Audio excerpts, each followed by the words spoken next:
So speaking to real estate agents that are selling similar properties in the market that you're looking at, and then are there certain questions that you could ask them that to get feedback that would be beneficial to help you understand the market conditions a bit better? Yeah, understand. What would they be? Of recent sold properties that you would have bought. Yeah. You know, what was the level of competition? How many contracts did you have out with the sale price? You know, when you achieved that, you know, what was the backup offer behind that? Just asking those questions really helps to, I guess, drill into the heat in that market for that property type, and that'll really help.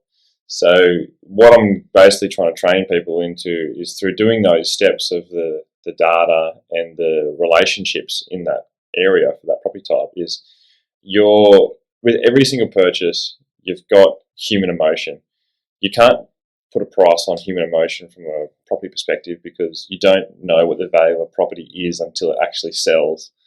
So you can go in and you can have all the comparable evidence in the world that would justify $2.5 million as an example.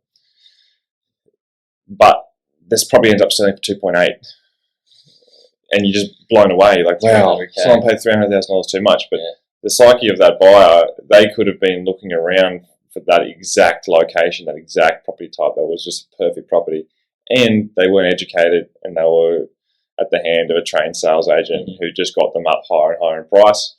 And there could have been two people. All it takes is two people for a price to run, dramatically. We've seen it in auctions and everything like that, where they're paying a future price for the property, and they're happy to pay a future price for the property. Yeah.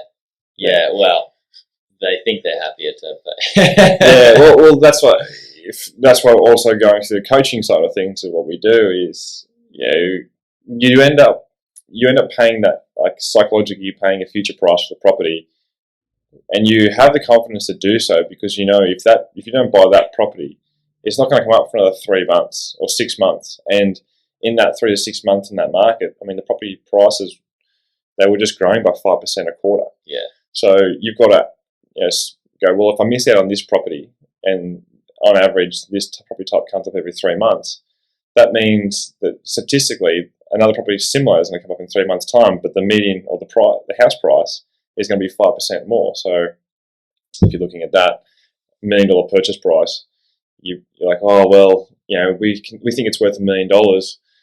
It's yours for $1,020,000. Oh, well, pay the $1,020,000 because in 3 months' time, when another one comes up, it's going to be worth $1,050,000.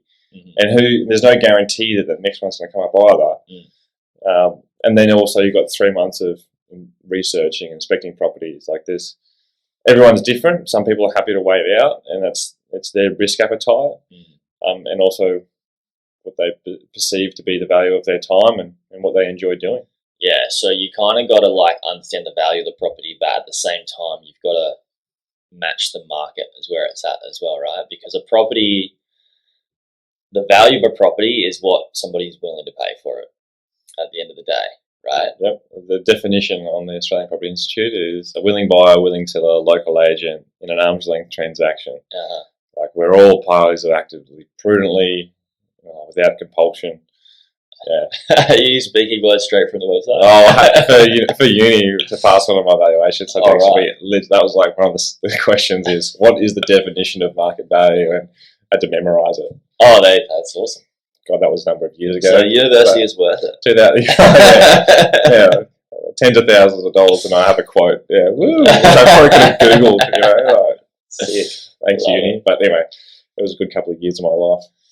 Yeah, and you did learn, and you got some good work from it for sure. Yeah, I also got to travel the world while studying. So that's good. Yeah. Anyway, digressing. So there's some really key elements, and I do this every single day, so that's how I go about it. I'm sure that there's other people that might think differently, but I'd say let's get together, let's have a chat, let's have a debate around it, because I'd love to hear your thought process. Yeah, and learn from one another as well.